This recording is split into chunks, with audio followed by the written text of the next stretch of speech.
Okay, so I think we have a quorum now. We have 28 persons on the call. Others will join us as we continue. So thank you again for joining this meeting today. As we said, this is our first live class for the foundational course in Microsoft Excel. In doing housekeeping, we hope that most of us have been able to access the course materials and you have read through the course material. So today, our course facilitator, Olaleko Ibrahim, will be taking us through the course materials and the lessons live with a practice. So we expect that you have your laptops open with your Microsoft Office open, and it's not less than 2016.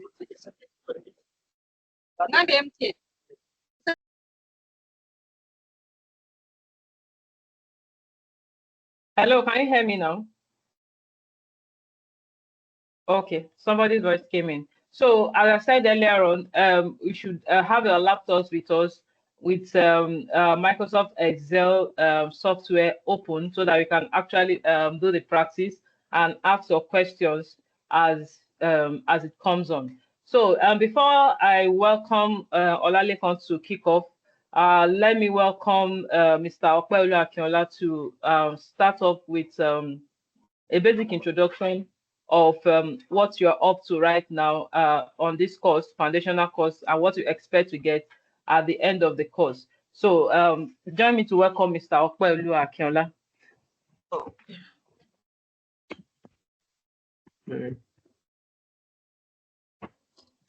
Right. Hi, everyone. Can you hear me? Okay, I know most of you will be muted, Yes. so. Yeah, good afternoon, But, sir. Yes, good afternoon, sir. Oh, good afternoon, yes. Good to hear everybody's voices. Okay, so you're very welcome to Accesstech Innovation and Research Center, which is our name as an organization. And then, of course, you're welcome to the foundational course in Microsoft Excel class. One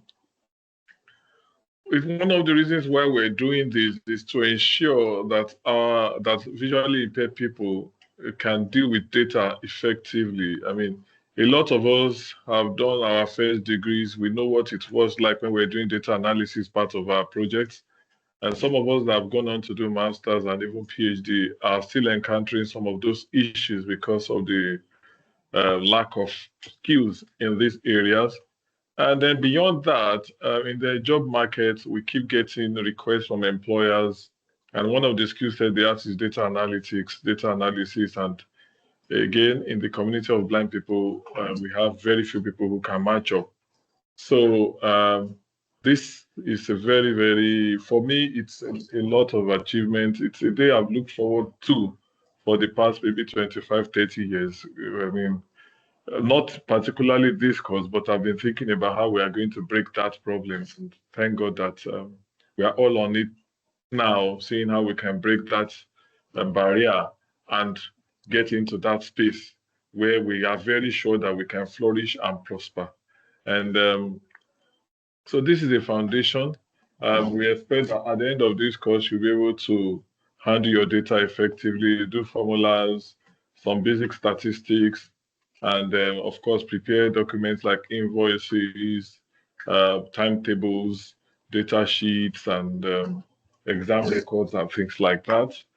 But more importantly, we do expect that after this course, you will be encouraged to come for the Excel advanced class. And after that, for the Python for data analytics, because really, the more professional you get, the more opportunities you have. And so we are ready to be with you all the way. And hopefully, it's going to be mutually rewarding to our organization and to yourselves. So thank you very much. It's a pleasure meeting you again. And I do wish you a wonderful course and great luck at the end of it. Thank you. Okay, so when we get at it now, so Olalekan, I hope you're ready. Yes, ma'am. Okay, so I'll be leaving you in the hands of Olalekan. I'll just be behind the scene, admitting all. while you continue to learn. So Lekon, you can go ahead, please. Okay, thank you very much, Mrs. Emanuela. Good afternoon, ladies and gentlemen. We call ourselves here fellow Access Techies. So my name is Ibrahim Olalekan. I'm as blind as you are, or even more blind than you.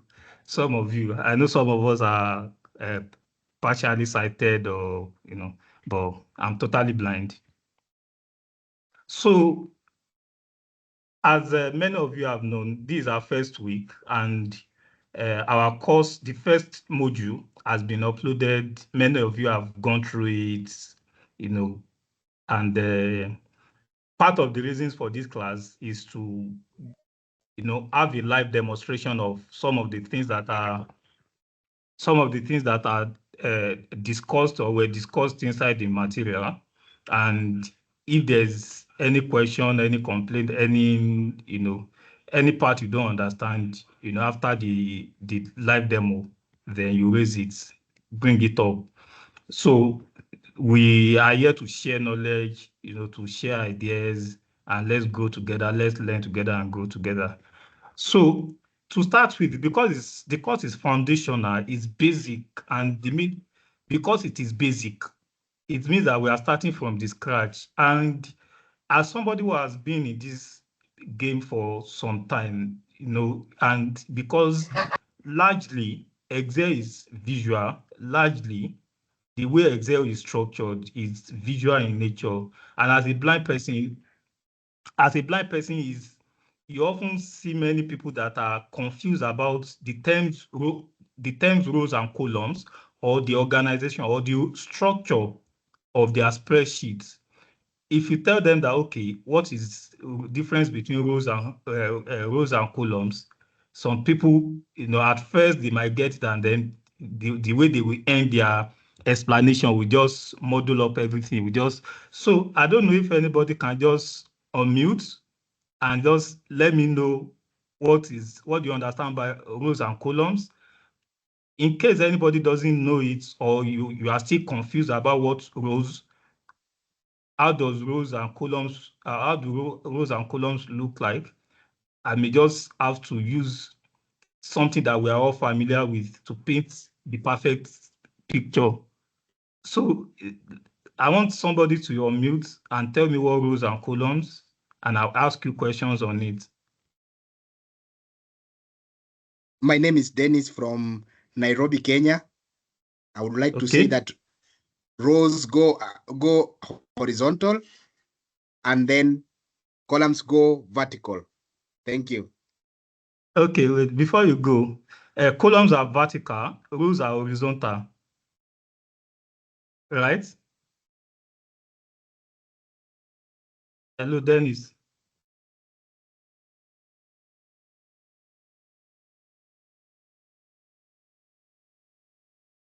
Hello, can you hear me? Yes. Rows are horizontal, columns are vertical. Okay, so if you say rows are horizontal, if I say, okay, you press the enter key to move to the next row, are you not going down? Is that horizontal or vertical? What is it? When I say horizontal, I mean going across. And when I say vertical, I mean moving down from top. Okay, so that's nice. Thank you very much. Thank you very much. So to just paint the picture for some of us, we're all used to our keyboard structure, our laptop or system keyboard. Our system keyboard is a perfect example of a spreadsheet, rows and columns. You have different rows. You have 5 rows on a system. You have the first row, which is from escape, F1, F2, F3, F4, up to F12, like that. Then that is the first row. You see that it goes from left to right. That is row 1. Then row 2, you have graph, 1, 2, 3, up to 0, like that. That is the second row, moving from left to right as well. Then you have row 3, which is starting from tab, the tab key, QWERTY up to left bracket, right bracket like that. That is row 3. Then row 4 is your caps lock key or JAWS key or NVDA key, depending on what you want to call it. Then that's up to ASDFGH like that, you know. Then row 5 is your left shift key, ZXCVBNM, you know, comma, full stop, slash like that. Then row 5. Okay, row 6 is your left control, you know, your control key, your FN key, or Windows key, alt space, and so on like that. So if you are talking about that is rows. So rows are numbered, as I've been saying, row 1, row 2, row 3, you know, row 4, row 5, row 6. While columns are vertical and they are lettered. Columns are vertical and they are lettered. So you have column 1, column A, column B, column C, column D. So you don't say column 1, column 2, column 3, you know, so as not to conf. Is anybody talking?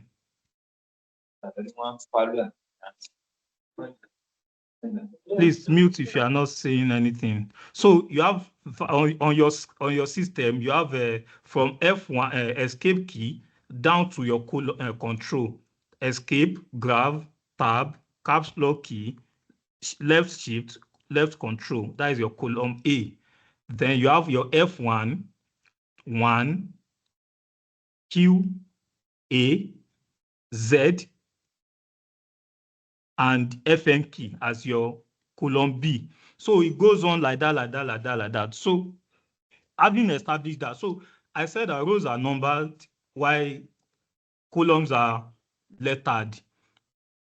Now, inside the rows and columns, you have what is called cells.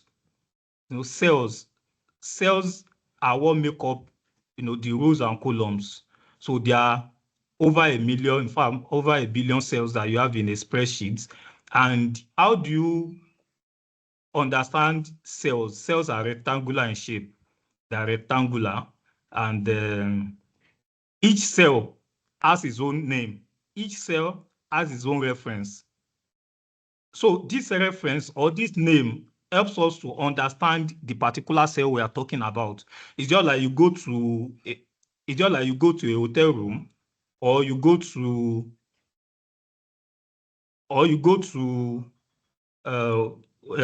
you come to our office, or you go to any office or any organization. A building is made up of rooms. All the rooms, they are all rooms. But how do you know the room that you are going to? How do you know the room that you are going to? It's by their name. You can say, okay, I'm going to the reception area. Reception area is a room, right? But you know that is where I'm going to by the name that it is called. Then you can go to say you are going to director's office. That is the name of a room. So the way you have names for rooms in a building is the same way you have names for cells. All the cells, all the billion cells, they are the same. But what you differentiate them or what distinguish them is their references. So is that you call them cell name, cell references, or cell coordinates. So each cell reference is a combination of two things, a letter and a number. A letter and a number. And that is because each cell is found in a row and a column. Each cell is found, you know, in a row and a column. So if I say cell A2, that means that when you look at that cell, it's found in column A and row 2. Cell A2 is found in column A and row 2. So that means if you are to look at column wise, on the first column, it is cell A2. That is cell A, that is column A. Then row 2 is the cell that is found in column A and row 2. That is cell A2. If you have cell G7, that means that cell is found on the 7th column, which is column G and row 7. So you see that with this, if I tell you that, oh, Destiny or Michael, go to look at your cell D9. Look at cell D9 and tell me what you see there. Of course, you know where to go to. You quickly locate your D9. So, and as a sighted person, it's easier for them to see cell D9 because it's right there on the screen, and their eyes can capture everywhere on the screen. But as a blind person, how do you locate cells? How do you locate rows? How do you locate columns? As I said, the course is foundational. So how do you locate rows? How do you locate columns? So you look at your keys now. You say your row 1 is your escape key up to F12. Escape F1, F2. That is row 1. Then to go to row 2, which is under row 1, you use your down arrow. So if you press your down arrow, imagine you press your down arrow and you land on that row, your number row on your keyboard, which is your graph 1, 2, 3, 4, 5. That is your row 2. If you press down arrow again, you land on row 3. Row 3. So that is how to move from one row to another. Then how do you move from one column to another column? Is by pressing your left and right arrow key. Right arrow key will move you to the next column to the right. Then left arrow will move you to the previous column to the left. So now, where the confusion is for many people is that where the confusion is for many blind people is in the use of the left right arrow and the up and down arrow. So if you say that to move from one column to another column, you use right and left, forgetting that you are also on that row. Forgetting that you are also on that row. For instance, if I'm on row 1, if I'm pressing right arrow, I will remain in that same row 1. If I'm pressing right arrow. So imagine I'm on the escape key and I press the right arrow key. Right arrow key will move me to F1 on my keyboard, right? I'm pressing right arrow. Yes, I'm on that same row, which is row 1. But remember, as I'm moving along that row, I'm also changing columns. I told you that escape, graph, tab, caps lock key, left shift and left control, that is column A. So, and my cursor is on escape key, which is on column A. If I press the right arrow key, it will land me on F1, which is the second column B. If I press the right arrow key again, it will land me on F2, which is column C. Not forgetting that I'm also on row 1. So while on row 1, I will be moving from one column to another column to the right or to the left. Now, if I'm pressing my down arrow on F1, which is row 1, column B, row 1. If I press down arrow moves me to the next row within that same column, which is column B. F1, 1, F1, 1, Q, A, Z, FN key. So if I press while I'm on F1, if I press my down arrow, what does it do? It moves me to 1, which is the next row. And don't forget that I'm still on column B. I've not left. So if I press down arrow again, it moves me to Q, which is the third row in that same column B. So don't mix it up. So that is where the left and right, up and down arrow come about. So when you are in a column, you use your down arrow to navigate up and down in a column. When you are in a column, use your up and down arrow to go up and go down in that column. So, but when you are on a row, on a particular row, use your right and left arrow to move from one column to another column. So if from A1, if I press my right arrow, I move to B1. So let me share my screen so that you can hear my the way I'm demonstrating, the way I'm moving in the spreadsheets. So I will share the screen and you will be able to. So in this company, our policy is to use NVDA. So you might be using JAWS. If you are using JAWS, it's still the same thing. In a situation where there are differences in keystrokes between NVDA and JAWS, I will let you know that, okay, to achieve this using JAWS, this is the command that you have to use. But officially, we are using NVDA here. So don't be surprised when you hear NVDA sound. So just a minute, let me share my screen.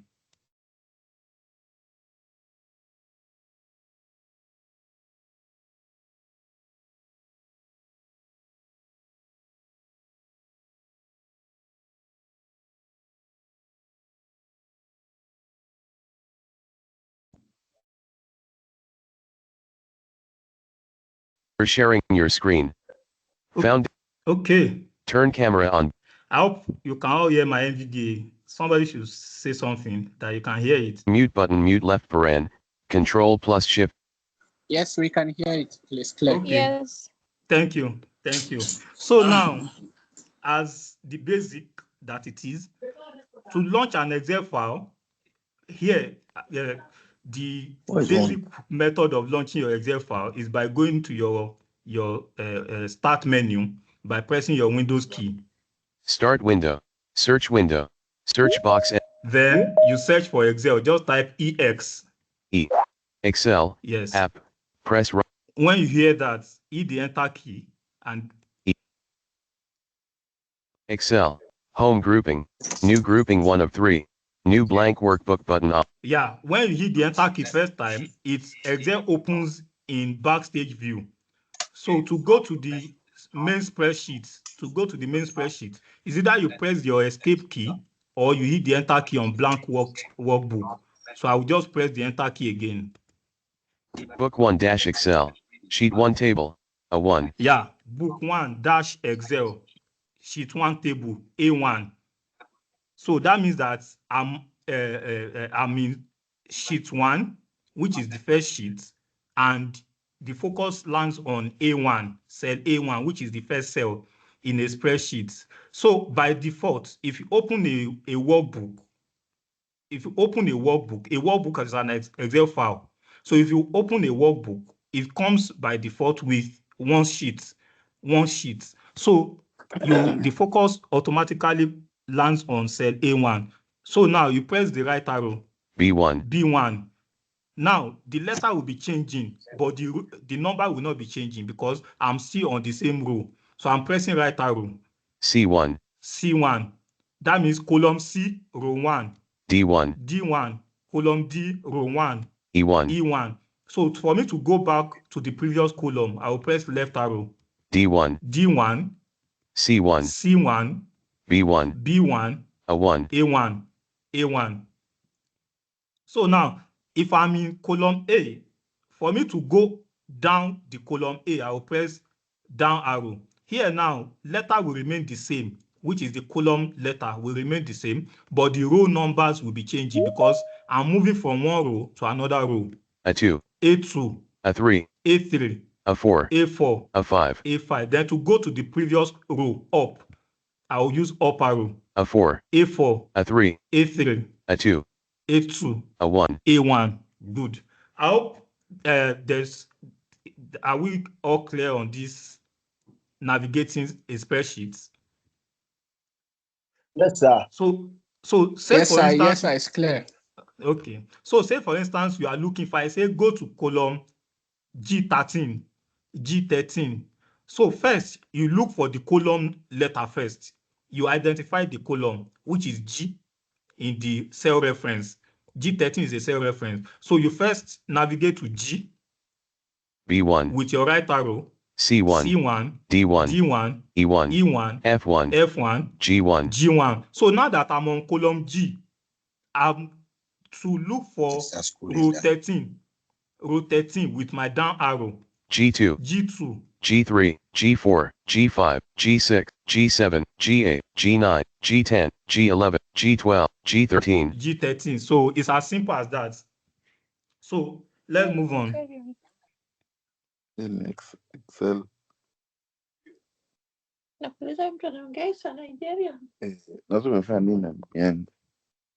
Please mute yourself if you are not speaking. So now I will go back to cell A1. G4. E, D4. B, a 4. A 1. A 1. So, entering data in Excel. How do you enter data in Excel? And the first method, the first way is just to locate the cell where your starting point, at least you will know your starting point, whether you want to start from cell A1 or cell A2. So here now, we just start from cell A1, which is the first cell in a spreadsheet. A1. A1. So how do you enter data? You just, when you are in the cell, just type whatever you want to type. Type whatever you want to type. A1. So I will type, let me type administration. Administration. Edit A. A. D. M. I. N. I. S. T. R. A. T. I. O. N. Administration. So I can use the right arrow to move to column B. Sheet 1 table. B1. B1. Then I will use my left arrow to move back into that cell so that I will be able to see what I've typed. Administration overflowing A1. Administration A1. So note that I've moved away from this cell. B1. B1. Let me move back in. Administration overflowing A1. A1. So if I type on this cell again, a cell that contains data, if I type again, it's going to delete what is there now. It's going to delete it. So let me type encouragement. So B1. Administration overflowing A1. I'm in A1. I will just type encouragement. Edit E. N. C. O. U. R. A. G. E. N. E. N. T. Encouragement. So let me move away and move back in for you to hear. Sheet. Encouragement overflowing A1. A1. So you see that administration that was previously there is no longer there. So always have it at the back of your mind that when you type over a cell, you type in a cell that contains data, that data that was there will be gone. It will be deleted. It will be replaced by what you just typed. That is the first part of it. A2. Encouragement overflowing A1. So now, if you are typing, you can use your backspace key to delete the last characters, to the left, the characters to the left. So let's type excitement. Edit E. X.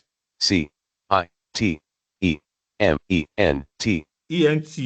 So because I have not left, I can use my backspace key. I've not moved away from the current cell.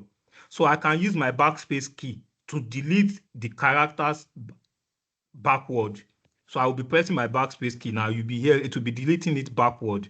T. T. N. N. E. E. M. M. E. E. T. T. I. I. So this only works. You can only use your backspace key when you are still inside that cell. You've not left the cell after typing. So you can use your backspace key. But the moment you move away from that cell and you come back into it, any other thing you do will replace what was currently there. So have it at the back of your mind. Take note of it. So when typing and you make the last character you type is wrong, use your backspace key. Then to see what you have typed, move away from that cell and come back into it. Then you will see it. Sheet EXCA1. So let me press backspace to clear everything. Edit blank. Blank. Sheet A1. A1. Good. So now that is one aspect. That is one aspect. Now, if, for instance, you type a long thing, a long sentence, or a sentence inside a cell, or something, let's say you type something, but you don't want to type over that thing, or you don't want to delete it using backspace, you can put the cell in editing mode. You can put the cell in edit. So if I type something, A1. okay, let me type. What should I type? So let me type Nigeria or Africa. Edit A. F. R. I. C. A.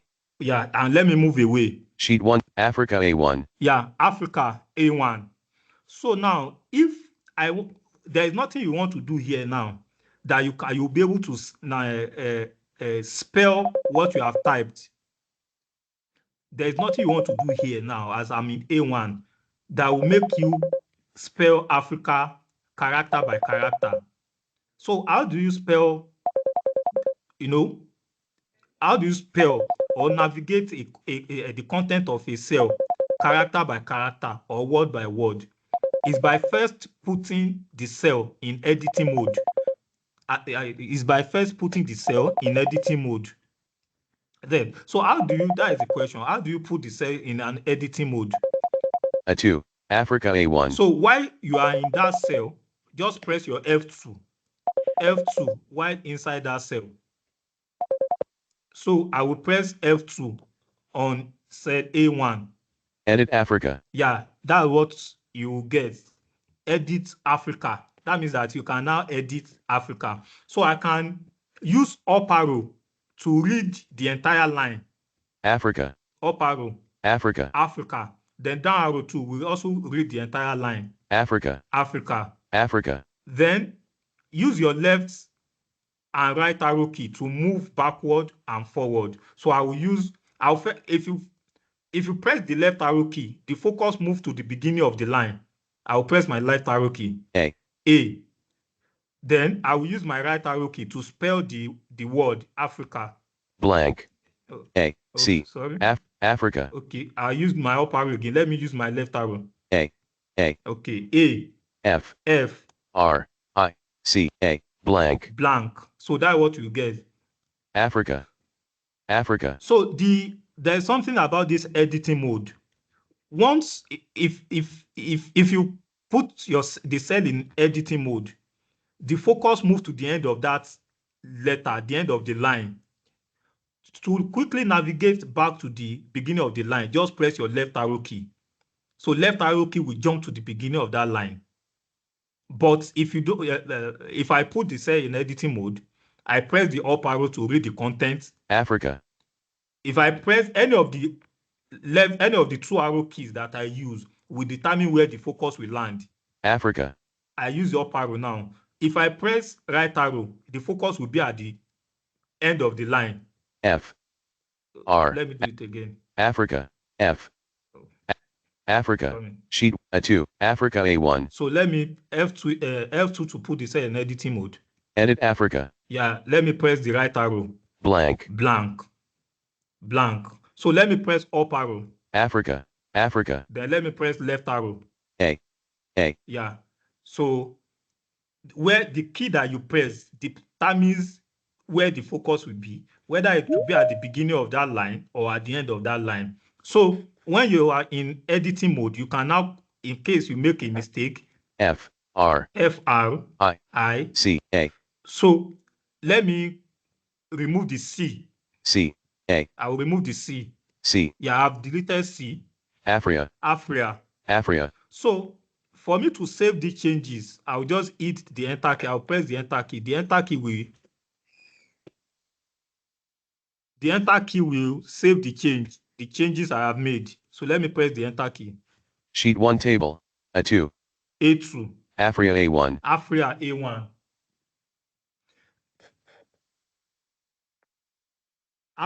A1. So if I don't want to save the changes, I'll just escape. So let me go back into the editing mode. Edit Africa. A. F. R. I. A. So let me remove A. Blank. A. Blank. A. Blank. A. I've removed A. So if I Afri. So that means A is also gone. So if I press the escape key will not keep the changes. It will just dismiss it. Sheet 1 table. Africa A1. So anytime you make changes in the editing mode, always remember to hit the enter key. And the moment you hit the enter key, anytime in a spreadsheet you press the enter key will move you to the next row below. It will move you to the row below. So let me Africa A1. Let me open the edit field again. Edit Africa Afria. I'm inside. So now let me press the enter key. Instead of me to be in A1, it will move me to the next, the row below, which is A2. Sheet 1 table. A2. So many people are always confused that, where is what I typed? You know? So just use your up arrow key to locate what you've typed. Afria A1. Afria A1. So let me delete this. Edit blank. So Sheet 1 table. A1. okay. So when it comes to data entry and data editing, I don't know, does anybody have a question? How do you activate the editing mode? You press F2. When you are in a cell, press the F2. It will put the cell in editing mode so that you'll be able to navigate and make your corrections. Press your F2. If your F2 doesn't work, combine that F2 with your FN key. The FN, that silent key beside to the right of your control key. That silent key. So press that silent key. That is, if you press the F2 and it doesn't work, then hold down your FN key and press F2 on it. It will definitely work.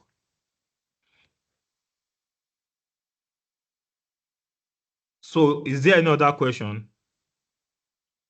Okay, after pressing the F2 as edit mode, so if you are done and you press enter, does it want to go and off press F2 to off the edit mode again, or No, it's no, already no. automatically off? No, it closes automatically. The moment you hit the enter key, Okay. it saved your changes and closed the editing mode. Okay. Yes. Is that all? No, sorry. And also you said after you edit and you don't want to after you edit it and you realize that you don't want to edit it again, so you press escape key, so it will bring back Yes. what you typed before. Okay. Yes. It will close the edit mode and then return you to this normal cell view. Okay. Yes. Is that all? A1. No, I said, what did you press to delete the old text? Okay. What did I press to delete the whole item? A1. So let me type Yeah. something.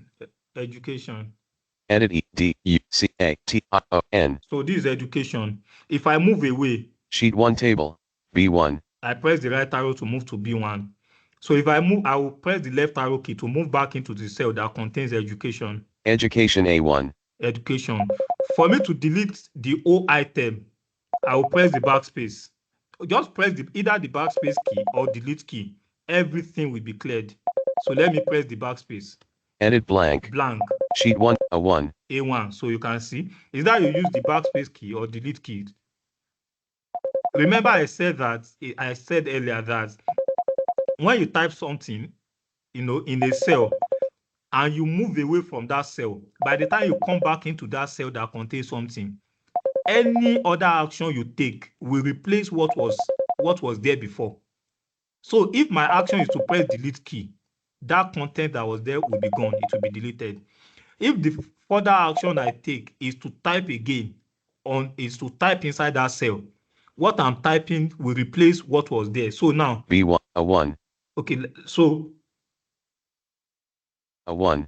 So let me type woman. Edit WOMAN. Woman. So let me move away and come back in. Sheet 1 table. B1. Woman A1. Woman A1. So now if I type, because I have moved away and come back, so it exposes, or it makes the content that is there now, it makes it vulnerable or exposed to whether that content will remain or not depend on the next action you take. Do you understand? So if I press the delete key will affect the whole content. If I type again, so let me type boy. Boy will replace woman that was there or that is currently there. Edit BOY. So let me check. Sheet 1. Boy A1. Boy A1. So get it well. Understand it, how it works. If not, it can mess up your entire work if you don't understand these basics. Boy A1. So let me press delete key. Delete key will delete everything. Boy. A1. A1. So everything is gone. So let's move on. So how Please, do I have a you... question, sir. Okay, what is the question? Let's say you're in cell A1 and you Yes. activate your edit mode, that is F2, to make changes. Yes. After you're done making changes, when you press escape key, does it take you back to cell A1 or it moves you to cell A2? Wait. Don't be confused. Okay, When let me you... come again. Let me come No, again. don't worry, I got you. No, I want you to... Okay. I want to paint the picture clearer to you. If you are in cell A1 and you press the F2 to be in editing mode and you make the changes. Yes.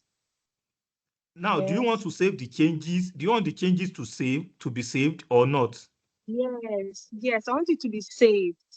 Then, if you want the changes to be saved, to save the changes, you have to press the enter key. Okay. It will now move me to A2. It will now move you to A2. Note that the function of enter key is to move you to the next row below Next row, yes. Yes. So the moment you press the enter key, it closes that editing mode, it closes that cell and move you below. Yes. Move you to the cell, the row below. But if after making the changes, you may not even, maybe your intention is not to make the change, but you want to get the spelling. If I send you a file and it contains some data and you come across a particular word, but you want to get the spelling of that word, put the cell in editing mode and then use your two arrow keys, left and right. Yes, to spell it. So when you are done, you don't need to press the enter key. You just press escape. So when you My press F2 escape, is not editing. I don't know why. your F2 is not editing. Okay, now understand. Have you combined it with FN key that I talked about? FN key. FN key plus F2 if your F2 is not working. Hold down the FN key, the key to the right of your control.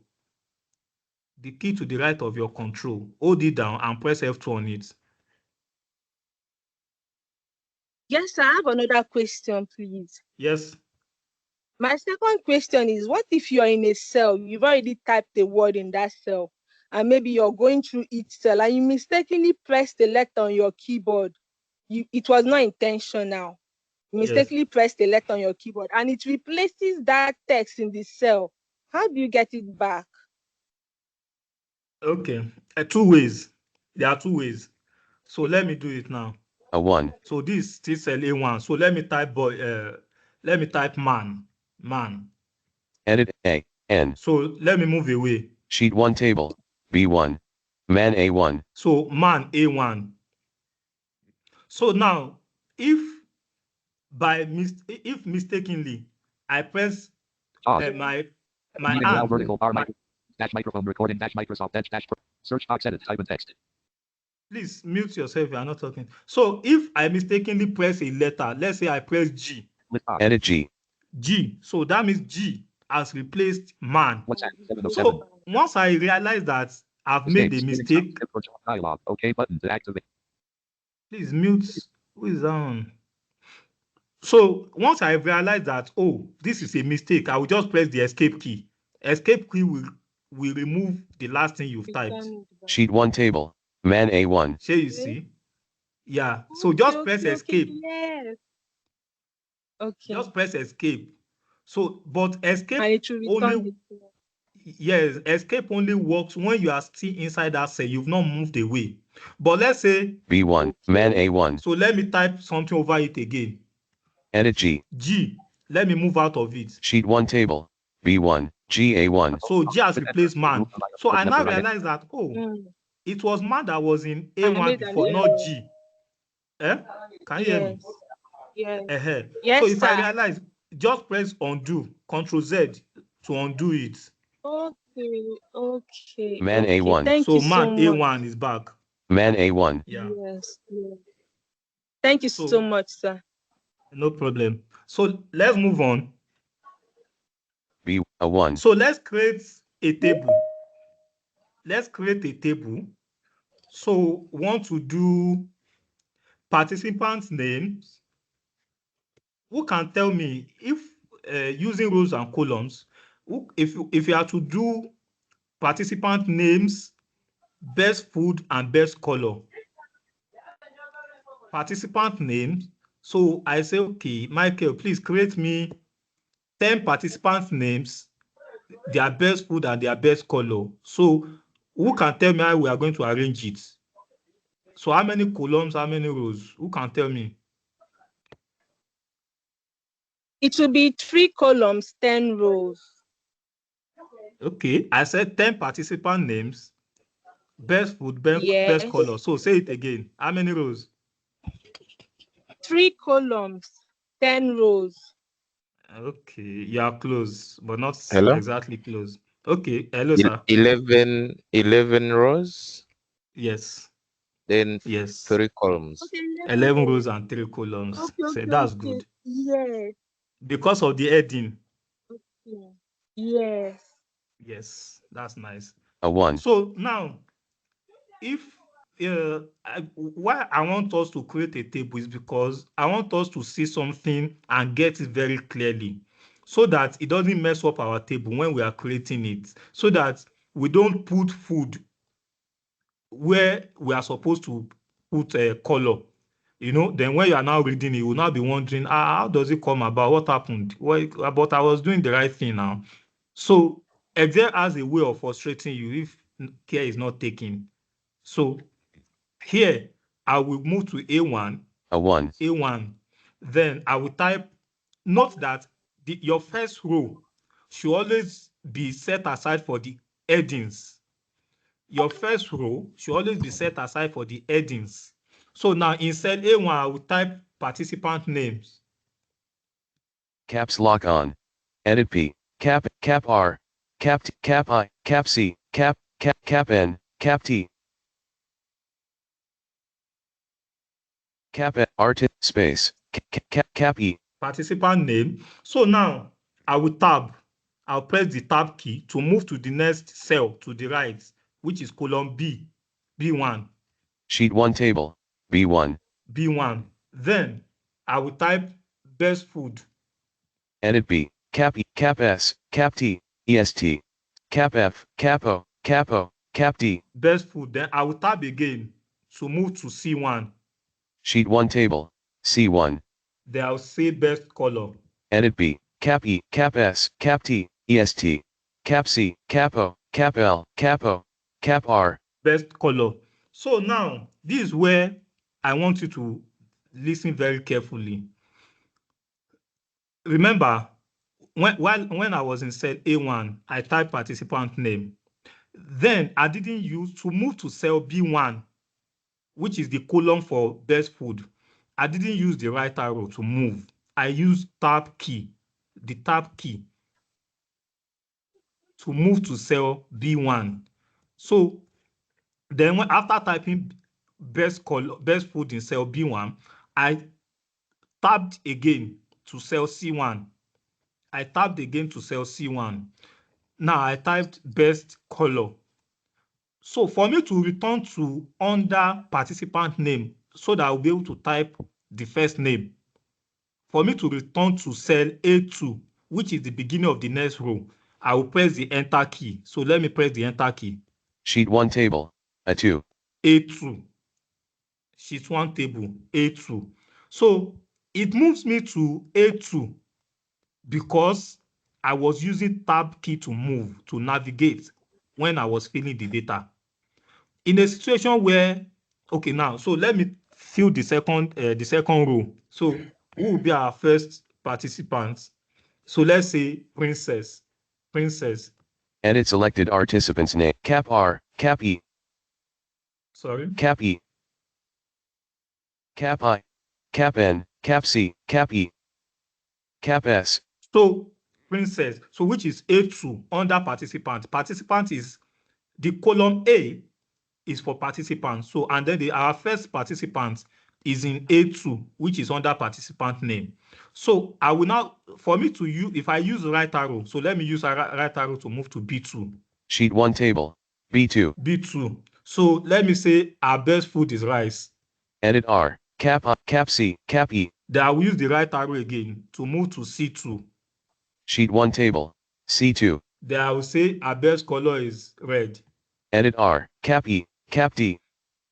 Now, if I press the enter key, note, if I press the enter key, it will not move me to the beginning of the next row, which is A3. It will not. Rather, it will move me to the cell below. Sir. Hello? Yes, yes. So I said after writing the best food, so you are going to C2, right? Yes. Okay. So I will go to C2 with my right arrow key to type best color. You know, the column A is for participant names of participants. Column B will contain their best food. Column C will contain their best color. So now I use the right arrow to in A2, I pressed princess. I use the right arrow to move to B2, which is under food. I typed rice. Then I use the right arrow again to move to C2, and I typed red, which is our best color. Now, if I press the enter key will move me to the cell below and not the beginning of the next row. Cell below here is cell C3. Instead of it to move me to cell A3, it moved me to cell C3. Why? So it depends on what the method of navigation. So let me press the enter key. Enter key will move me to C3 below. Sheet 1 table. C3. C3. But assuming I had been using the tab key to move, each time I press enter or every time I press enter, the enter key will move me to the beginning of the next row so that I will be able to type the next participant name. So let me move to cell A3 manually. B3, A3. So A3. So let's type John. Edit J, Cap O, Cap H, Cap N. So I will use the tab key. Sheet 1 table. B3. B3. So tab key moves me to the B3. So what is John's best food? So let's say beans. Edit selected EST, Cap E, Cap A, Cap N, Cap S. Beans. Then I will tap again to C3. Sheet 1 table. C3. Then I will say green is his color. Edit G, Cap O, Cap E, Cap N. Green. So if I press the enter key will move me to A4, which is the beginning of the next row. Sheet 1 table. A4. A4. So I will type Michael as another participant name. Edit M, Cap I, Cap C, Cap H, Cap A, Cap E, Cap L. Michael. Then I will tab to B4. Sheet 1 table. B4. So let me say Yam. Edit Y, Cap A, Cap M. Then I will tab. Sheet 1 table. C4. So what is his best color? Black. Edit selected EST, Cap L, Cap A, Cap C, Cap K. Then enter again to move to A5 to type another participant name. Sheet 1 table. A5. A5. Good. So let's say Esther. Edit E, Cap S, Cap T, Cap H, Cap E, Cap R. It's saying caps E, caps T, caps this, caps that. That is because I put on my caps lock mode. So I'm typing in uppercase, capital letters. So I press so now that I'm done, so I can now use my navigation key to read my data, to go through my table. So let me go to cell A1 to start from beginning. S, Michael A4, John A3, participant's name cropped A1. Participant name A1. If I use the right arrow key. Best food cropped B1. Best food. Best color overflowing C1. Best color C1. So let me use my left arrow to go back to cell A1. Best food cropped B1. Participant's name cropped A1. Then I will use to see the first participant, I will use my down arrow. Princess A2. Princess is the first participant. So for me now to see the princess information, princess details, I will now use the right arrow. Rice B2. Princess food is rice. Red C2. Red is our best color. Now, I will now use my left arrow to go back to cell A2. Rice beet, Princess A2. Then for me to see the second name, I will use the down arrow. John A3.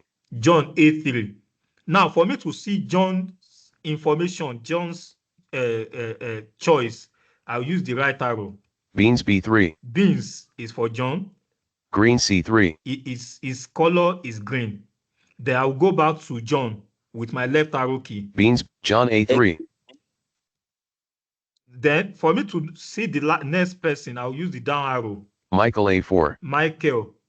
The right arrow to see his information. Yam B4. Yam.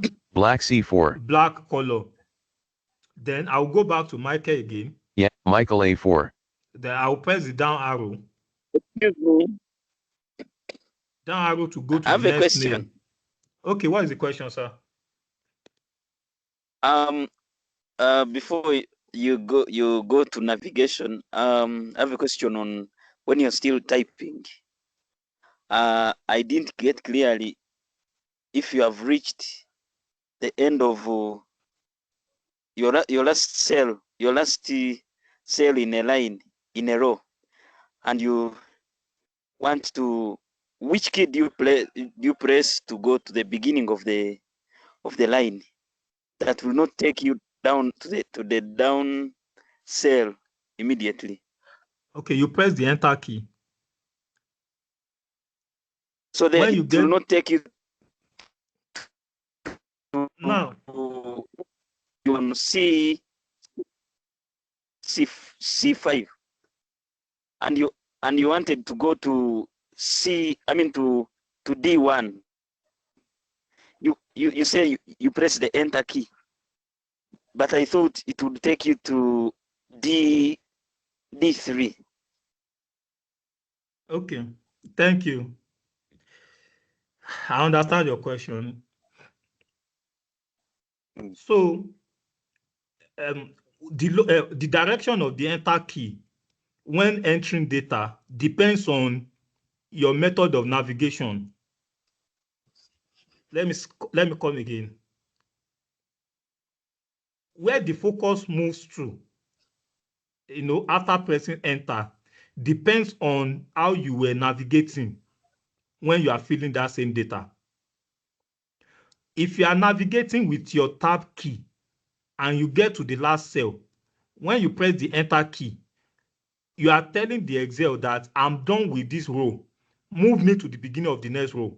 That is the command when you are using the tab. So Excel understand you have created a path, a more or less like a system of navigation, that every time I press the tab key and I get to this particular point, once I press the enter key, move me to the beginning of the next row. That is the instruction to when you are using the tab key. So that is what the enter key understands when you are navigating with your tab. But if you are navigating with your right arrow, with the right arrow key, and you press the enter key, the instruction you are giving the enter key is that move me below. So where the enter key goes, or where it faces, the direction it faces, or the focus, where the focus lands, depends on how you were navigating. So is that clear? So now, yeah, that's clear. But so I mean, what's the now, tab? John A3. See, Beans, let me move to best food crop, empty cells. D1, E1, F1, So I mean F1, E1, E1, F1, F1, G1, G1, H1, H1. If I press the enter key, it will move me to H2. H2, H2. But let me now go back H1, to E1. Let me go back to E1. I will now be using my tab key to move. G1, F1, E1. Okay, this is E1. So now I want to be moving with my tab key. So I'm pressing tab now. I'll press the tab key to H1. F1, F1, G1, G1, H1, H1. If I press the enter key will move me to E2. E2, Yeah. That is it. So the enter key understands it follows your path. It's like you have created a set of rules. So the enter key will now follow that rule. It will look at, okay, how did you get to this place? If you get to this place with your tab key, that means enter keys will tell you that, okay, you have to start from the next row, from beginning of the next row. But if you are using your right arrow key is a different rule on its own, instruction on its own. So when you get to the last cell on the row and you now press the enter key, what the enter key understands that move me below here, move me below my current cell or my current position. So that is it. So that's why I said initially that when you are entering your data, in order not to mess up your data, so that the best food doesn't end up in column for color. So just stick to a single rule, stick to a single navigation style. If you want to be using the tab key, or you want to be using the right arrow key, if you are using the right arrow key, always have it at the back of your mind that to move to the beginning of the next row, you have to move there manually. So D red rice Princess A2. Princess A2. Participant's name cropped So A1. I want us to get these columns and rows very well. So now in column A contains only names, because the heading of column A is participant names. That means that everything that must be in column A must be list of names. So that's why Participant's name cropped A1.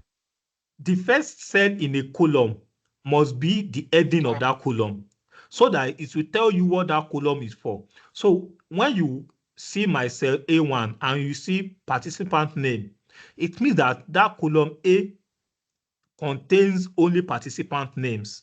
And that's why, so for me to move up and down to see the different names inside this column, I will be using my down arrow. Down arrow. Princess A2. Down arrow. John A3. John. Michael A4. Michael A4. Esther A5. Esther A5. You can see that the column letter does not change, but the rows are changing because the names are placed on different rows.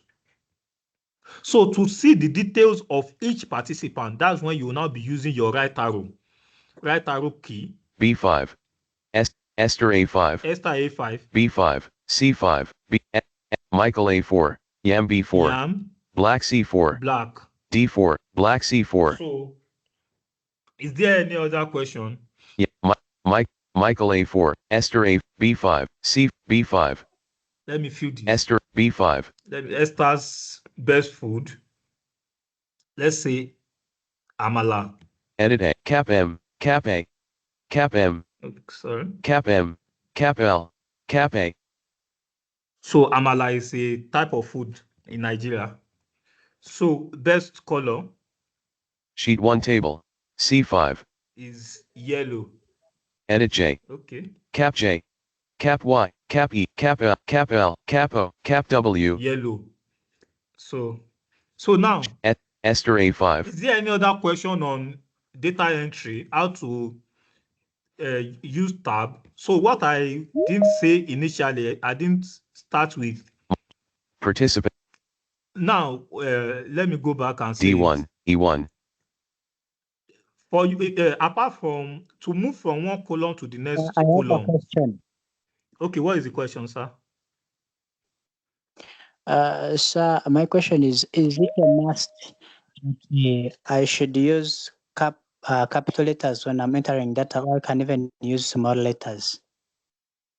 It's a matter of choice. I should look at capital letters. It's a matter of choice. It's a matter of choice. No, it's just like you are typing a document, Okay, ordinarily, what I should have done is to make A1, that is participant name, best food, best color. I should have typed all of them in capital letters. Then the body of the table, I will use the first letter and I will capitalize the first letter of every word, like Esther, capital letter A, then the rest, small letters. So it's a matter of choice. Then even the headings too, I could have done the same thing. I could have done participant name. That means P of participant will be capitalized, N of name will be capitalized, then best food, B of best will be capitalized, F of food will be capitalized. So it's a choice. It's a choice. So the same thing if you are writing a document and you are writing the topic of that document, the topic of the work, you can choose to capitalize all the letters in that heading, or you can capitalize the first letter of every word in that line. So it's then the same thing with the body. You can it's no harm, no harm. So as I was saying, in Excel there are six basic navigational keys in Excel. So you have your 4 arrow keys, up, down, right, left. Then the other key that you can also use to move in Excel from one cell to another cell or one column to another column is your tab key. F1. So I'm in F1. If I press the tab key, it moved me to G1. G1. Which is another column. Press tab again. H1. H1, which is another column. So for me now to go back to the previous column, I will use Shift plus Tab. I will hold down the Shift key and press Tab key on it. G1. G1. F1. F1. E1. E1. So Tab and Shift Tab will move forward and backward. So that's why I was saying that when you are filling or entering data, when you are typing, you can be using the tab key to move. And when you get to the last information on that row, hit the enter key to move to the beginning of the next row. Is there any other question?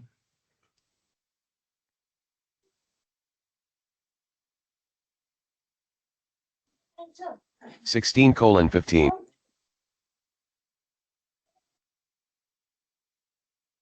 Hello. Is anybody say anything? No, we can proceed. No, sir, no questions. Okay, so let's move to the last topic for this for today. Participant's name cropped A1. So this one has to do with the blind user's best guide or best friend when it comes to navigation.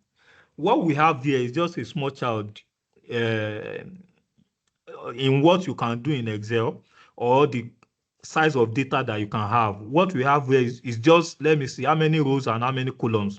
So we have 3 columns, which is best participant name, best food, and best color. That is 3 columns. Then how many rows? Participant's name cropped A1. A1. Princess A2. 2. John A3. 3. Michael A4. 4. Esther A5. 5.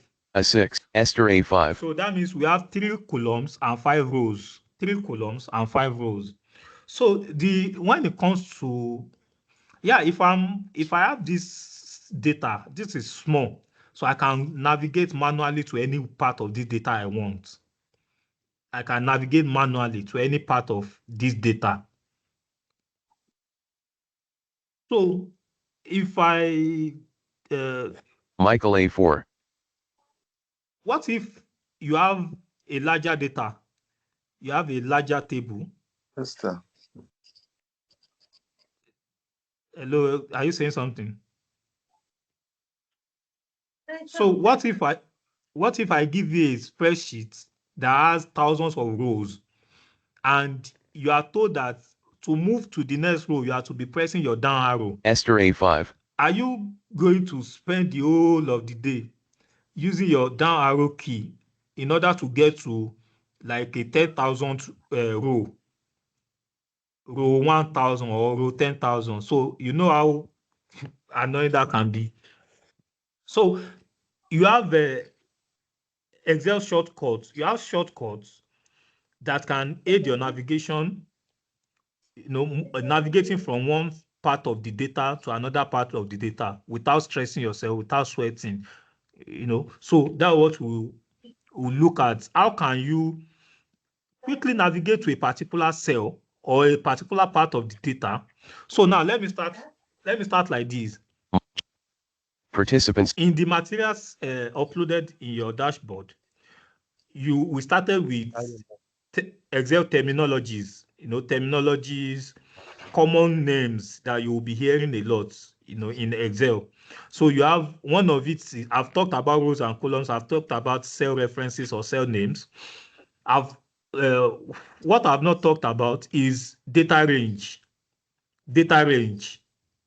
If I ask you what is the meaning of a range is just like in a layman term, it's just like beginning of something and end of something, where something starts from and where it ends. The area something covers.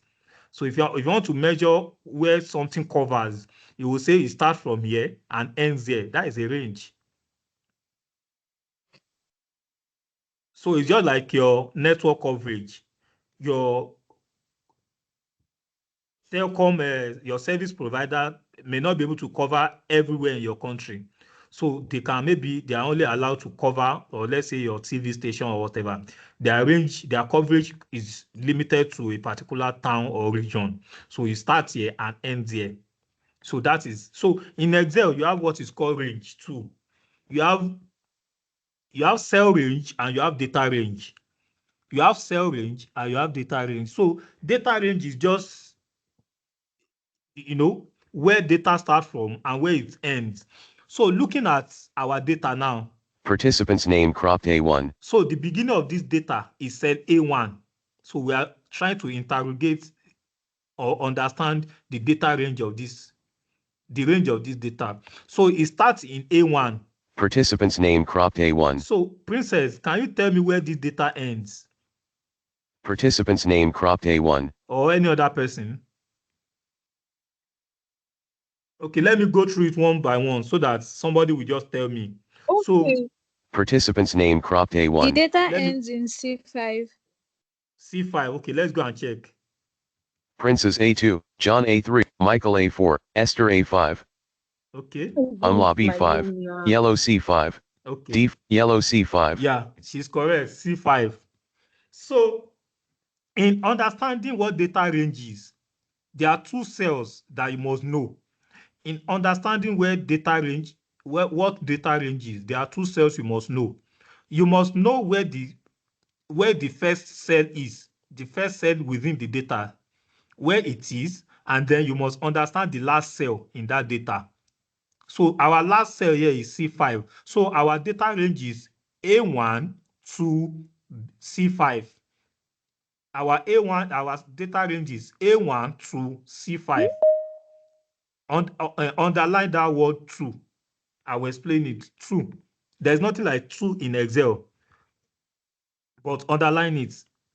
Put it in your left palm. So now our data range here is A1 to C5. That is the entire data range, the entire range for the whole table. What if so as you have the data range for the entire table, it's also possible to have data range for the entire row, for one row or for one column. Black, best color. So if I ask you, somebody else, Princess or any other person, I think I heard somebody said it's Destiny. So if I ask you, what is the data range for column A? Data range for column A, who can tell me our range for column A? A1 to A5. A1 to A5. Nice. Best. So who can tell me the range for row 2, the data range for row 2? Another person. B1 the data to range for row B5. 2. Say it again. Row 2 is A2 B1. to A. Sorry, A2 to C3. No, wait, C2. not you, Princess. Another person. Row 2, the data range for row 2. A to 5. No, there's nothing like A to 5. A1 to yes, A1 to 5. To C2. A2 to C2. Yeah, good. That is it. A2 to C2. Okay. That is the okay. So I said row 2. Row 2. Row 2 starts from, it means that our data in row 2, where does it start from and where does it end? So let's go there. Best color, best food cropped B1. So this B1. Participant's name cropped A1. So beginning of row 2 is A2. Princess A2. Princess is A2. Now, on this row 2, where is the last data? Where does this data on row 2 end? We use our right arrow. Rice B2. Red C2. D2. D2, not in D2. Red C2. So C2. So that means for our row 2, our data range for row 2 is A2 to C2. You will know the importance of these things I'm saying when we start calculation, because that is where you are likely to come across data range. You do a lot with data range when it comes to calculation. So please, as I said, you have different types of data range. You have the range for the entire table, which is the first cell that contains data and the last cell that contains data. In our own case here, it is A1 to C5. That is the range for the entire table, because the data starts in cell A1 and ends in the last information is in. Please mute yourself if you are not speaking. So the last data is in cell C5. And I said that is the general data range for the table. You can also have specific data range for a particular column or for a particular row. For column A, the data range is A1 to B5, A1 to A5. Please mute yourself if you are not. 1939. Please mute yourself. Maybe they start. So for column A, the data range is A1 to A5. For column B, it is B1 to B5. For column C, it is C1 to C5. For row 1, A1 to C1. Row 2, A2 to C2. So now, where I'm going to, I just have to lay that foundation, is how do you move from one end of the table to another end of the table? Ease of navigation. How do you jump? So let me go to A1. Best color. Participant's name cropped A1. A1. So if I want to see the last data in this column, note I'm in column A. If I want to see the last data, if I want to move to the end of this column, I will just press my control down arrow.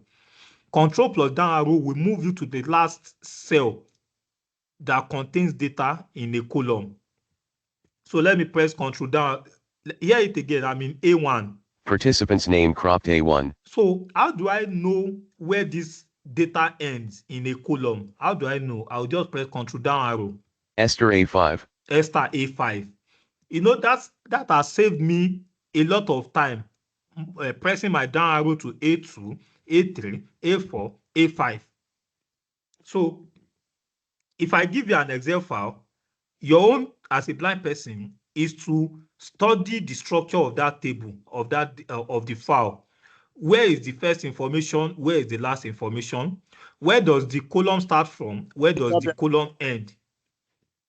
What do you say? Please, can you recap that particular step? Okay, so let me go back to A1. Participant's name cropped A1. So I'm in A1. If I want to know where this column ends, column A, now I know the beginning. I know that the column A starts from A1. If I want to know as a blind person, as a sighted person, you can actually see it like, okay, the last cell is this. But as a blind person, you can't know it until you get to the last place. So, but Excel has made it possible, for you to know the beginning and the end of a data. So now to know the beginning and the end of a column. So now I'm at the beginning of this column A. Participant's name cropped A1. For me to know where the data ends in this column, I will just press Ctrl D. Esther A5. Esther A5, Ctrl D. The logic is that you move to move within a column, to move down a column, you use down arrow. By the time you combine control with that down arrow, it lands you at your last. It lands you in the last cell that contains data in that column. So to go back to the first cell in that column, press Control up arrow. So now I'm in cell A5, cell A5. For me to move to cell A1, the beginning of that data in that column, I will press Control up arrow. Participant's name cropped A1. A1, down, Control down arrow. Esther A5. A5. So that means I've jumped over a lot of cells. And this is very helpful when you have a lot of data. You have thousands of cells of rows and columns. So you don't need to be pressing down arrow, down arrow, down arrow, down arrow, just because you want to know where the data stops. So participant's name cropped A1. Now that is for columns. If you want to know the last cell, the last data on a row, the last data on a row, so Control right arrow will move you to the last data on the right. So I will press Control right now. Hold down your Control and press right arrow on it. Best color overflowing C1. Yeah, C1. So to go back to the beginning of that row, I will just press Control left arrow. Participant's name cropped A1. So participant name A1. So that is how to see the beginning of a column, how to go to the beginning of a column, end of that column, beginning of a row, and end of that row. Now, how do you... So if you want to know where the last cell of the entire data, our data range, you want to know the entire data range, the areas of cells or the cells where the data cover, where it starts, the last cell in that data range. So participant's name cropped A1. I will just press Control End key. Control plus my End key will take me to the last cell in the entire table. The last cell, which is our C5. Participant's name cropped A1. So I'm in A1. I'll hold down my Control key and press the End key on it. I'm holding down Control now. Then I will press the End key now. Yellow C5. Yellow C5. So for you to know the data range, this is the best way to know your data range. Just press your Control plus End key. It takes you all the way to the last cell in a table. So for me to go back to the beginning of that data, where the data now note that I'm at the last cell, I'm on the last cell. For me to go back up to the first cell in a data, I'll press my Control Home key, Control plus Home key, Control plus Home key. Participant's name cropped A1. Participant A1. So any question?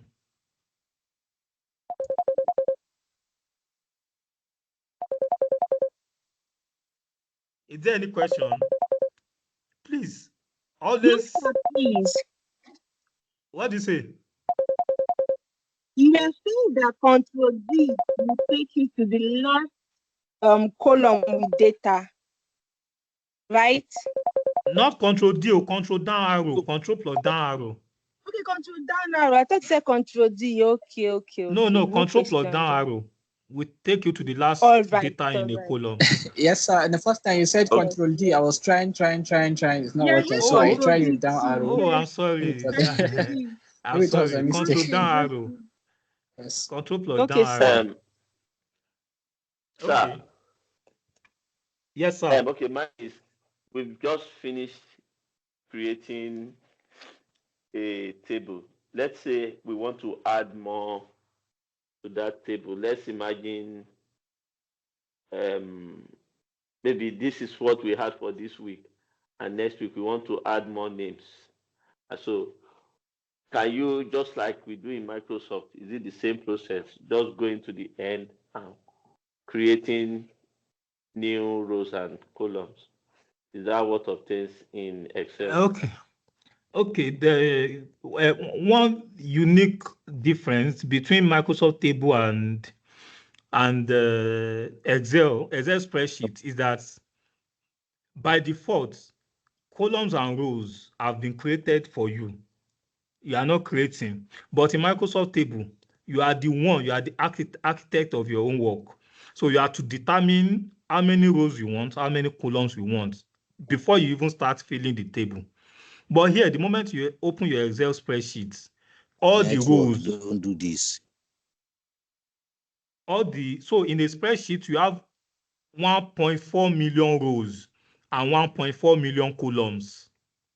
Except you are working in a company, if you are a data analyst, then your company deals with online sales like Jumia now. If Jumia should send you their Excel file, they will use more than that 1.4 million rows and columns. But if you are just typing manually, I don't know.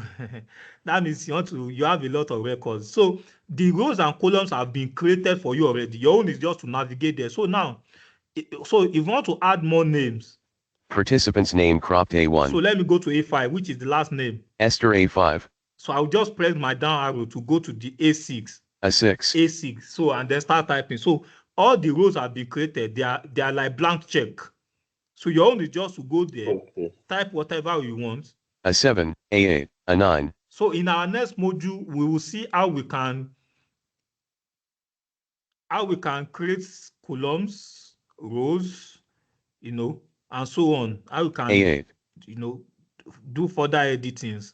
What we just did today is just the basic editing, cell editing. So you have row editing, column editing, sheet editing, So A7, A8. A8, A9, A9. A10. So let me go to, it's okay. Sorry, I forgot to say this. A6, Esther A5. So now I said participant's name cropped A1. To go to the end of a row, end of a column, I will use control down arrow. Esther A5. Esther A5. If you mistakenly press control down arrow again when you are at the last cell here, sorry, you are going down the bottom of a C. So it will move you down to that 1.4 million, the last row, the last cell in this column, which is over a million. So now let me press control down arrow. A1048576. Yeah.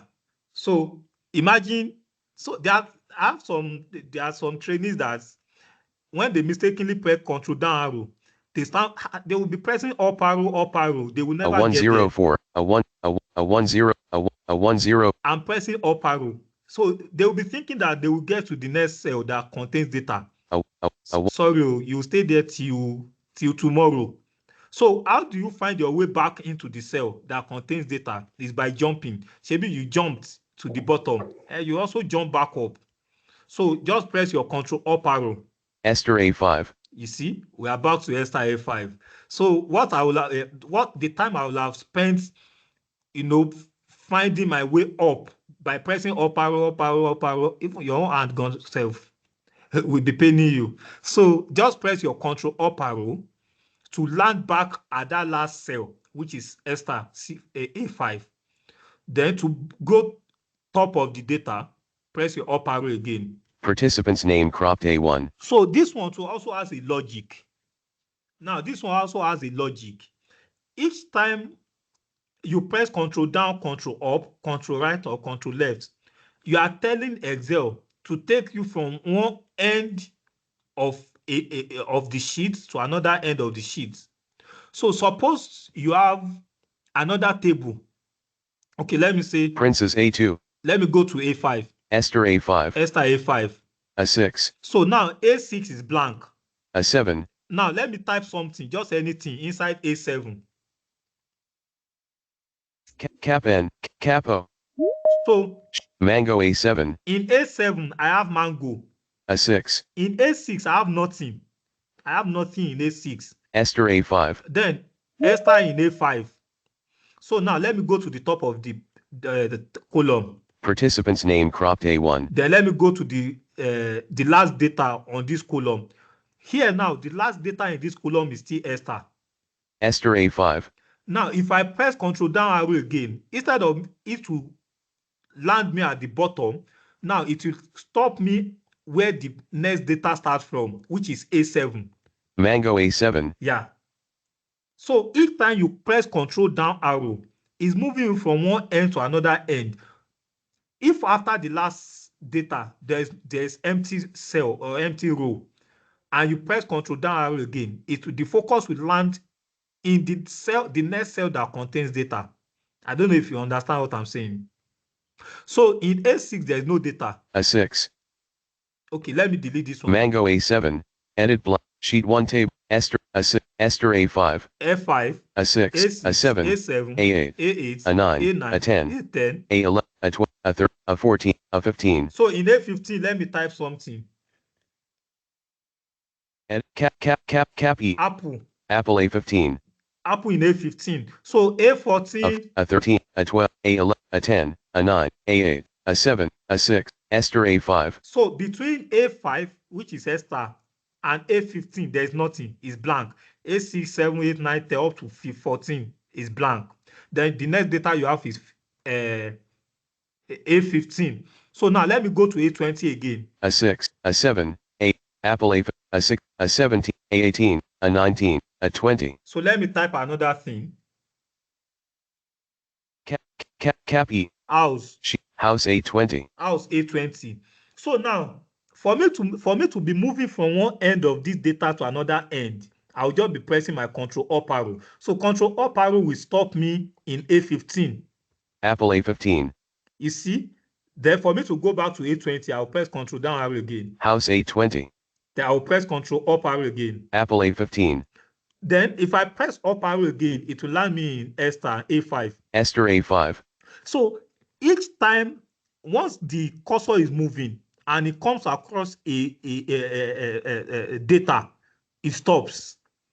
Every time the cursor comes across data after jumping over empty cells, once it perceives some data like this, it stops the focus. So that is the idea. Participant's name cropped A1. There are times that you have multiple tables in a sheet. So if you press your Control Down arrow, Esther A5, and you land on the last data in the column, press the Control Down arrow again to see whether you still have some data. Apple A15. Oh, okay. The next data is in A15. Press Control Down arrow again. House A20. Oh, okay. The next data is A20. Do you understand? If you press Control Down arrow again, A10485. So that means there is no more data. That's why the thing is going down until the end of the sheet. Any question? Okay, I thought our A column should contain the participant name. But I saw that you put mango and maybe house or something. No, that was just an example that it should do. Okay, I said that. just Yes. I said there's instances in a spreadsheet you have multiple tables. So the first table is the one you've dealt with, which is participant names. So you can have another after empty rows. Maybe you have another table that contains other set of information. So how do you navigate from one end to another end? So that's fine. Okay, sir. Ma. Can we say it helps us to jump from one data range in a column to another data range within that same column? Come again. Can we say the Control Down and Up arrow helps us to jump from one data range within a column to another data range in that same column? Exactly. Okay. We said that the data range for our column here is A1 to A5. So we are jumping from A1 to A5, then from A5 back to A1.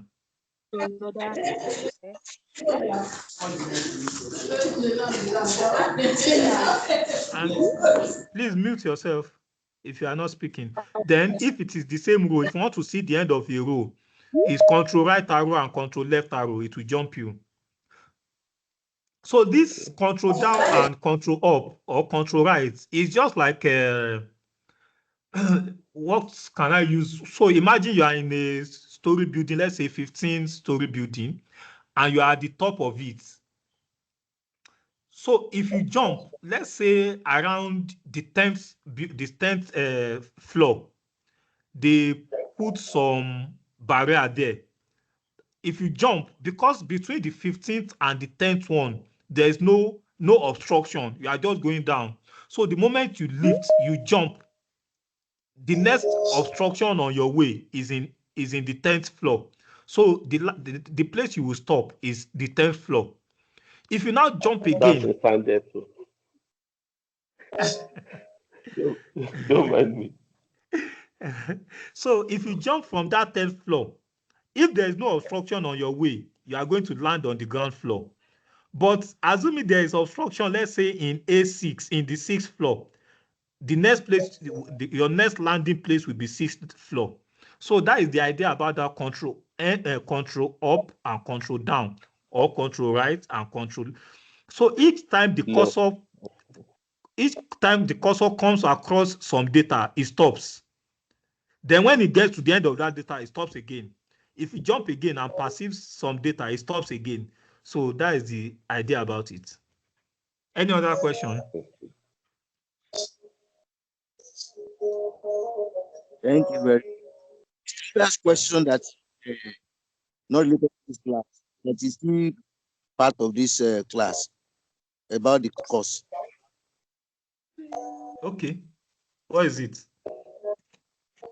I try to log into my account in order to access the first module through the link that was sent on the group chat, but it took me to the e-library, and the only resources that are available on the e-library are one, the iSchool books, then I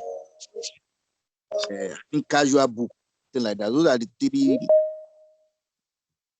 platforms. Okay, what are you using to access the website? Phone or system? No, my phone. Your phone. Yes. Okay.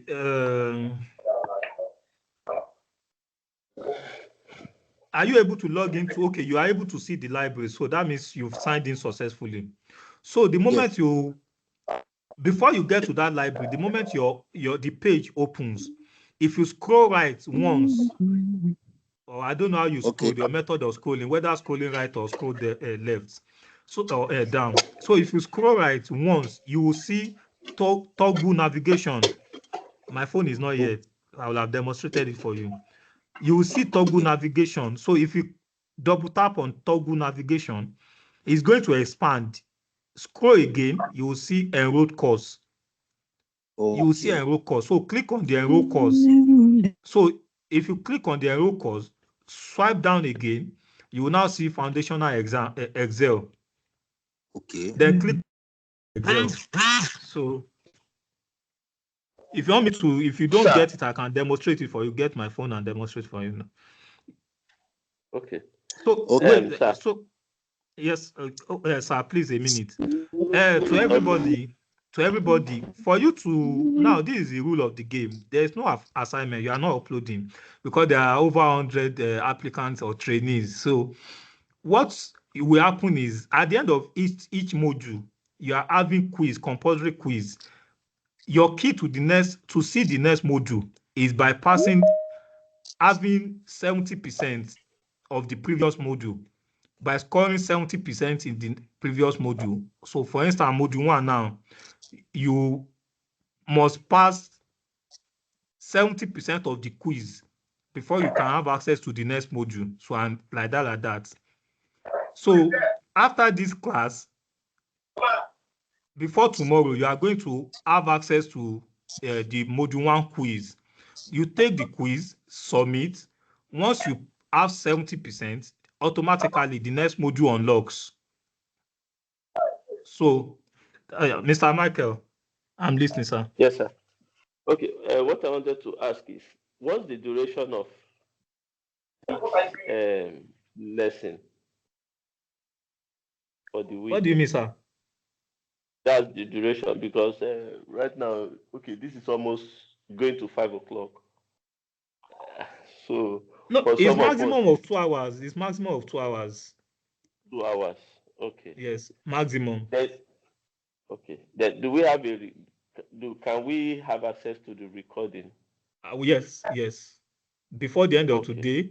So now a new page is going to be added to your dashboard. So that new page will contain all the recorded files, like all the live class. So when you see your class material, then you will see recorded classes. So click on it. You have access to the recordings. Okay. So, sorry, please. You said once I get to put in my username and my password, and it takes me to the e-library. No, Then I not should look for e-library. that. Okay. Look for the toggle navigation. It's at the top of the page. Okay. So just a minute. Let me get my phone so I can demonstrate it.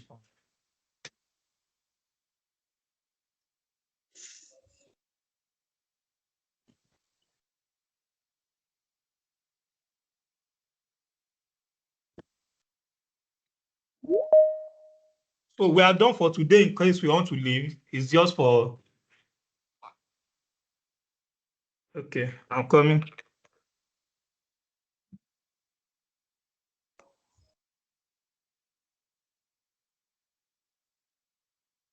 Right.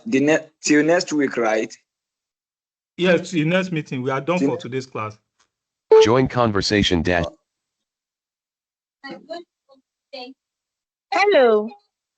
Hello, sir. Hello.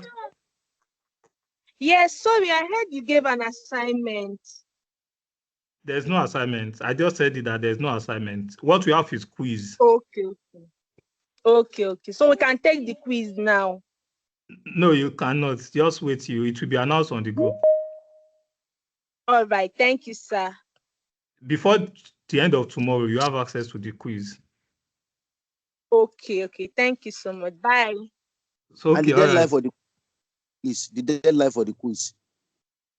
That should be the before deadline Wednesday. for the quiz is before the next class. Good evening, Okay. our lecturer. Good evening, sir. Hello. Yes. Okay. Because I was already leave before I remember that I have questions to ask. But when I will come on board, I thought someone has already asked it, but I didn't hear the response you give to her. I want to ask whether we have assignment. There's no assignment, but you have quiz. At the end of each module, you have quiz that you must score 70%, at least 70%. There's no assignment. Yes, I'm aware of it. Yes, there's no assignment. So, okay, thank you very much. Till when now, sir? The next live class is on Thursday. So Thursday is for every live class where we answer questions, we run through the live demo. All right, sir. Yes. Thank you very much. But you can always have access to the recordings and the materials, the written materials. All right. Thank you. Can I also ask a question? Okay, sir. My name is Dennis from Nairobi, Kenya, and I was thinking ahead. So after the end of this Excel course, are you contemplating doing other trainings like how to add bibliography, how to do research, or how to use those research reference softwares with the JAWS or NVDA? Thank you. Okay, to answer you, first, that one you are going into specifics. So first, our trainings are continuous. We offer trainings, but the free trainings are not. We offer free trainings from time to time, but if you want to learn specifics, maybe you want to learn something that meets your own needs, like what you are saying now, this bibliography reference, if you want to learn it, you may have to pay for it. How do I know the payment charges for the trainings that I want? Then you have access to the official WhatsApp line or the email address. Yes. So just drop, make your inquiry through the email. They will get back to you. Okay. So we conduct intermediate Excel training, advanced Excel training, Python. So simultaneously, we have Python training going on, which is free. The next round might not be free, but if you want something that is unique to your own audio editing, website development, you can always make inquiry and they will get back to you on the payment method. Okay. Yeah. Thank you. So, okay. So to the person that I say I want to do demo for, does any other person have a question? I have a question here.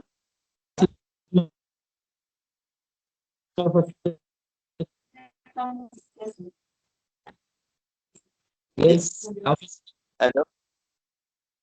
Okay, what is your question? What if I don't score 70%? Is there a chance to redo the quiz? Or Yes, you can that's always the try it end as for many that? times as possible. You can try it many times until you have 70%. Okay. Yes.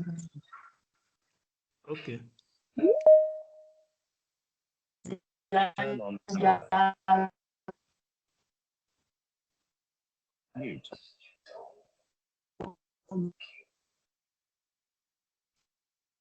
So I want to log into the website. I have a question for Peter.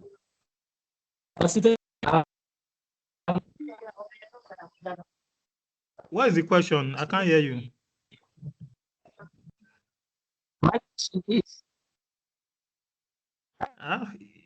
The network is bad. Yes, I have a question. Okay, what is the question, sir? My Yes, question is asking concerning the control key plus the down arrow and plus up arrow and what have you. Can, let's say when you press control home, will it take you to the top of the document, or what will happen without pressing control up arrow? Okay, control home will always take you just like the name home. The home of a spreadsheet is cell A1. So anywhere you are, whether you are at the bottom of the spreadsheet or middle of a spreadsheet, once you press control home, it takes you to cell A1. That is the only language control home understands. Take me to cell A1. That is it. Same with control end. It will take you at the end of the document. No. Unknown unavailable. You're back. Oh. So control end takes you to the end of a data or end of a data range. End of a data range. That is what control end does. Okay. Yes. But Thank you if you so are much. if you are not inside the data range, control end will take you to the end of the sheet. So let's Found. Join conversation. Book 1 X book a 10 house 820. Okay, so now B20. I mean B20 is blank. So I have a question. Control end. C20. Okay. C20. C20. So it doesn't do anything. C21. So it only works in a 16. Apple Esther A. Participant's name cropped A1. So let me press control end. C20. Oh. House A2. House Apple A of Esther. Participant's name participants C20. That is because Edit let me clear this. House A20. Edit blank. A 20. So, an A18. A 6. Apple A15. Okay. A 12. Esther unlock. D5. Yellow C5.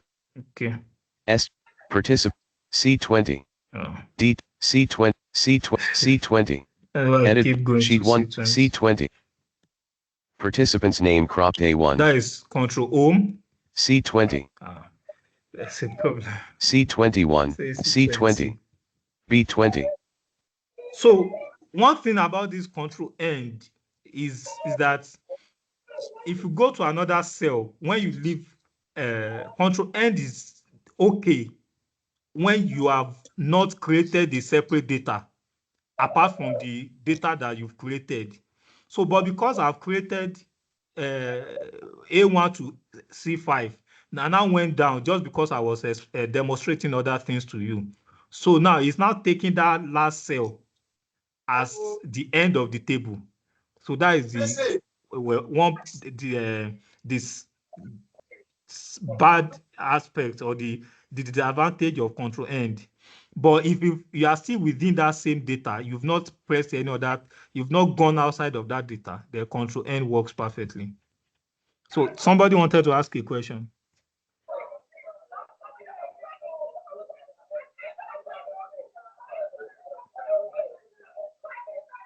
Who has a question?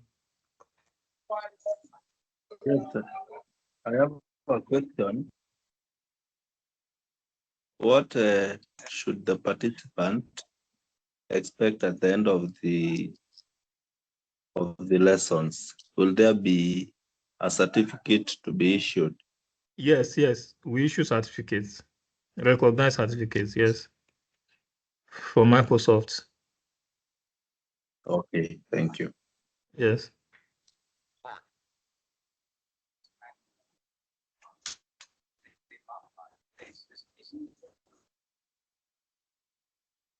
So now to the person that wanted to know how to log in.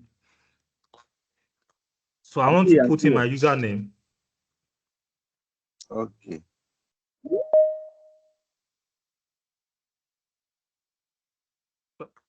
So because I've saved my password, so now I'm logging in. Yeah. So the moment I inputted my username and password, so this is where it lands me. So I will just scroll down. Here now I'm swiping left and I'm swiping right. That is my own navigation. So your own could be swiping down, but my own is right. So I'll swipe right once. Second time. We are not hearing. Oh, you can't hear me. Can you Yes, hear we me? can't hear your phone. We can't hear your phone. Oh. Edit end. Ah, wow. Yes, it's now clear. Okay. So the moment I log in, so once you log in, this is what you hear: Accesstech Academy user dashboard. So that's welcoming you to your user dashboard. Then swipe right once. Second time. Yeah, this is it. Collapse, toggle navigation, double tap on it. You heard expanded. Now swipe right again. Then you heard enrolled courses. Click on it, double tap on it.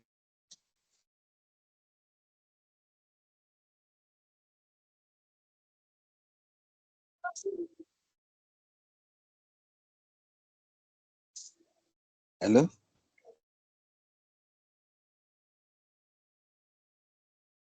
Why?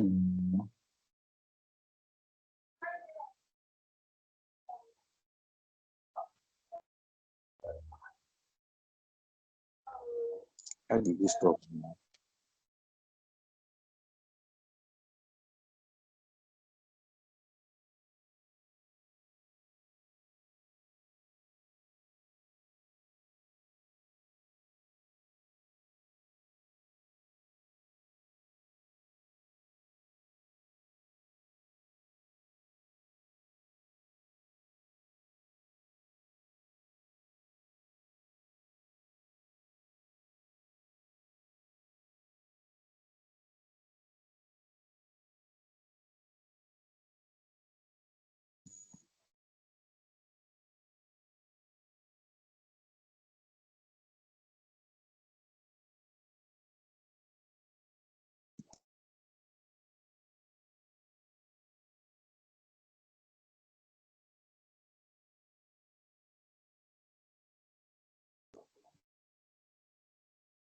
Why is it not talking?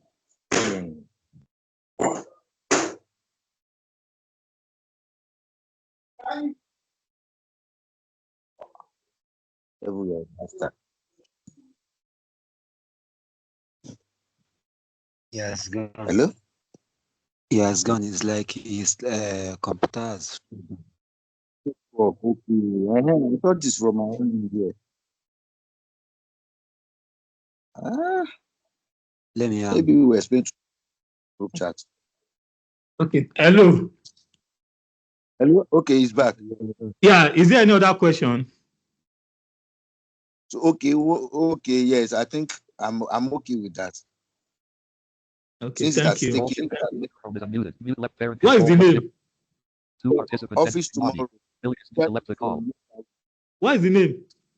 Mute button. Mute left parent control plus. Okay, let me hand you over back to our COO. Okay. Well done. I hope you had a fruitful day today in class. I tried my best to follow the class, but I think it was quite technical. So well done, and we've listened to your questions, especially in terms of administration. Somebody asked a question if there will be certificates. Yes, there will be certificates of proficiency issued. And just to repeat again what we said on the onboarding class, certificate of proficiency will be issued to you if you score. What's the minimum score? There's an aggregate, but it's usually the 70%. Okay, if you score from 70% upwards, you get certificate of proficiency. For those who participated in the class but did not score up to 70%, cumulative score of 70%, only get certificate of attendance. For us, that's a way of saying that, okay, this person has gone through this program and we can boast and beat our chest to say that he knows or she knows what she's done here, and then the other one came in, know some things, but maybe might need more classes. So that's for us, that's certificate we are presenting, and it's also certified by the Microsoft AI for Accessibility project. So that will be coming along with it. And as Mr. Kela said earlier on, we also encourage you after this class in foundational Excel course. We also have the advanced Excel course, and we also have Python for data analytics. We encourage you to enroll for them sequentially if you have the time, like advanced Excel, then Python, because it makes it easier when the knowledge is built upon. So then somebody asked a question about research. If we be training on research, so technically, we might not be training directly on academic research, but the advanced Excel can help greatly with academic research. Of course, the foundational Excel is great, but advanced Excel gives you more intro into higher technical issues, especially when you are into the academic research. So that will also be great.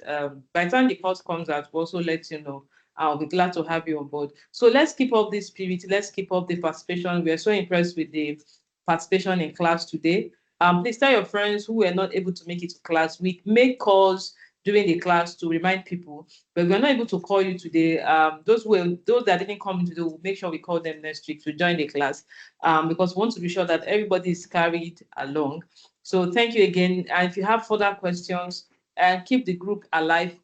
Be friends with yourselves on the group. It's very important. Networking is key, and just don't go away with certificate and knowledge. Go away with a friend of this program. So thank you again. I'm signing out again, Emmanuel Akinola, and on behalf of the Accesstech team, and Derek Bano is still here behind the scene, ensuring that you have your classes done online without stress. So I think there's a good announcement from him. I think Derek, the quiz is up right now, right? Yes. Okay, so Derek just confirmed that the quiz is up. So once you log out of this class, if you have time right now, you can go back to the Accesstech Academy portal, log into your account, and answer the quiz while it's still here right now. And since you just finished the class, and I believe you score more than 70%, then you move on to module 2. So, you have one take for the quiz. Once you take it and you're above 70%, you unlock the next course. But if you and once speak up there, speak up. Okay, you have just one take, not one take per se, but the percentage you need to get to unlock the next course is 70%. Yeah. Now, if you don't get 70%, you'll be required to take the quiz again until you get up to 70%. Note that once you get anything above 70%, that automatically becomes your score. Even though you do other subsequent quiz take and you get 80, it doesn't change. So make sure that the 70% you're hitting it hard so that you're able to pass, you're able to get like 90 at once. Wow. Because once you pass 70, it takes in that as your score. Okay, that's interesting. So what you just said again, to reiterate that once you've scored 70%, that takes you to the next course. And you'll not be able, if you take the quiz again, that score you have, even if you score 100 after the first 70%, that first score is what the system has taken. But if you don't score up to 70%, you can take it as many times. Hello, Grace. Grace, are you talking to us? Okay, so if you don't score up to 70%, you can take it as many times until you get 70%. So that is your essence, and we want to ensure that everybody is carried along. Please, please, please try and do this yourself. At the end of the day, your life is not going to test somebody on your behalf. Life is not going to Life is going to test you directly. So please try and do this yourself. Test your knowledge. You are not under pressure. Nobody knows who scores what and when. No, we are not announcing it on the group. We are not announcing anybody's score on the group. We are only going to, it's you, between you and yourself, you know what you know. So please take this yourself and don't ask somebody to take it for you. It is very, very important. Personal accountability is key here. Thank you again very much. Thank you for wherever you are right now. I know some of us in Kenya and Uganda are already in the evenings. Have a good night rest. And some of us in Nigeria, we are closing from work now. So have safe trip back home. Enjoy your stay and enjoy yourselves. Till meet again next week, Thursday. Let's be more. And please tell your friends to join the class again next week, Thursday. Thank you.